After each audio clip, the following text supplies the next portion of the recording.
There is a war on my body and a war on my rights. A war on the rights of your mothers.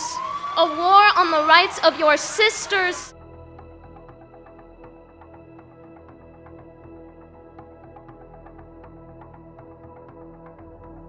Recently, the heartbeat bill was passed in Texas.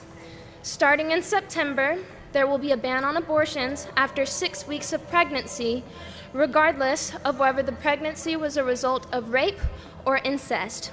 6 weeks. That's all women get. And so before they realize, most of them don't realize that they're pregnant by 6 weeks. So before they have a chance to decide if they are emotionally, physically, and financially stable enough to carry out a full-term pregnancy, before they have the chance to decide if they can take on the responsibility of bringing another human being into the world, that decision is made for them by a stranger. A decision that will affect the rest of their lives is made by a stranger.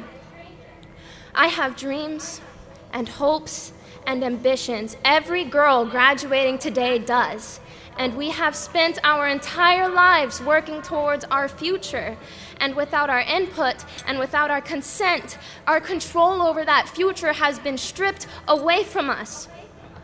I am terrified that if my contraceptives fail, I am terrified that if I am raped, then my hopes and aspirations and dreams and efforts for my future will no longer matter. I hope that you can feel how gut-wrenching that is. I hope you can feel how dehumanizing it is to have the autonomy over your own body taken away from you. Every educator should be able to have in-depth conversations with their students about race issues in America, because race will not go away. Black Americans fighting for justice will not go away. We will continue to have this conversation, and it brings value to our education system for our teachers to be able to talk about that.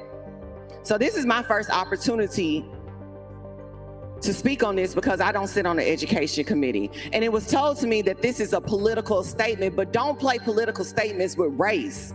That's not cool, that's not funny. You see, there's plenty of us in here upset and offended that we're making political statements when it comes to our American history. Enough is enough, guys. And no, this is not a colorblind society. Race is very much still an issue in America, and we're gonna have to address it. And I'm going to continue to speak about it.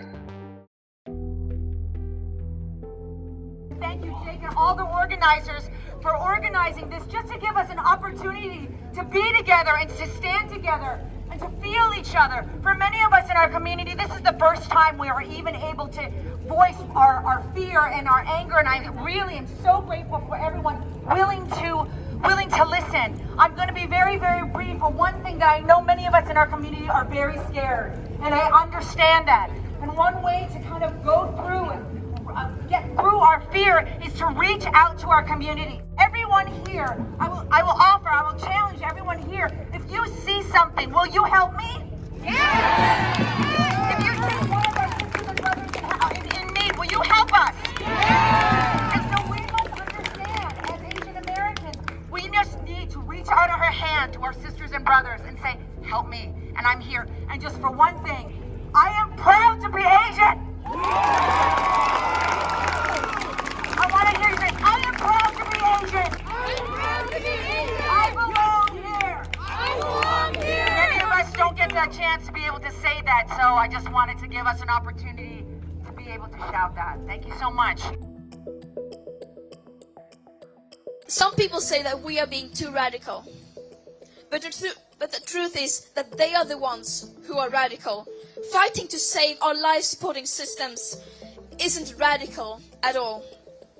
Believing that our civilization as we know it can survive a 2.7 degree or a 3 degree hotter world, on the other hand, is not only extremely radical, it's pure madness. Out here, we speak the truth. The people in power are obviously scared of the truth. Yet, no matter how hard they try, they cannot escape from it. They cannot ignore the scientific consensus, and above all, they cannot ignore us, the people. including their own children.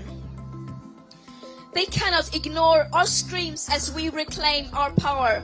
We are tired of their blah blah blah. Our leaders are not leading. This is what leadership looks like.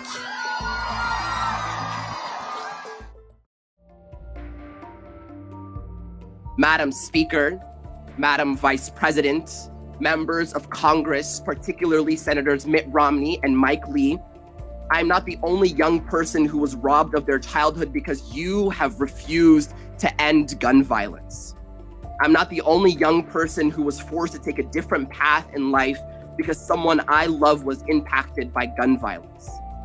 I'm not the only young person who has had to put their life on hold because you have failed to do your job.